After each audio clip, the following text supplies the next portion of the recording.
Yes నేను journalist Hyderabad నుంచి వచ్చాను ఇక్కడ ఫ్యాక్టరీ అవుతుందిగా మీ విలేజ్లో. మీరు ఒక పంచాయత్ సెక్రటరీ కదా మేడం, దీన్ని ఎందుకు సీజ్ చేయలేకపోతాను?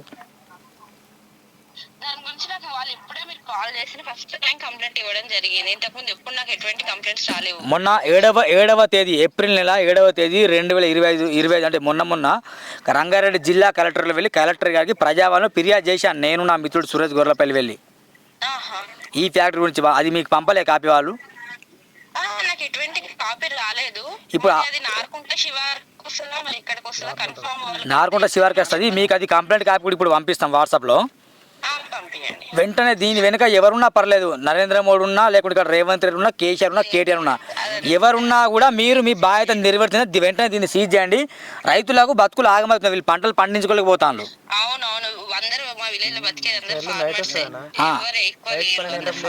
ఓకే, ఇక్కడ మీ లైవ్లో మేక చనిపోయింది. అక్కడ మేక ఇది డూప్లికేట్ మేక కాదు, ఇది ఒరిజినల్ మేకనే చనిపోయింది కాబట్టి దాని ముందు మాట్లాడుతున్నాను నేను. కొంచెం న్యాయం చేయండి, ఓకేనా? ప్రజావాణిలో పెట్టింది, ఒకసారి నాకు సెండ్ చేస్తా. కొంచెం సాల్వ్ చేయండి, ఈ ఫ్యాక్టరీని సీజ్ చేయండి. పనులు ఆపండి, ముందు పనులు ఆపండి. వాసన వరలే, నేను కూడా చచ్చిపోతా ఇంకో గంట ఉంటే. ఇక్కడ ఘోరంగా పొల్యూషన్ ఉంది. నేను ఎక్కువ మాట్లాడాను మేడం, ఇక్కడ ఉంటే నేను కూడా చచ్చిపోయేలా ఉన్నా. సరేనా? రైట్.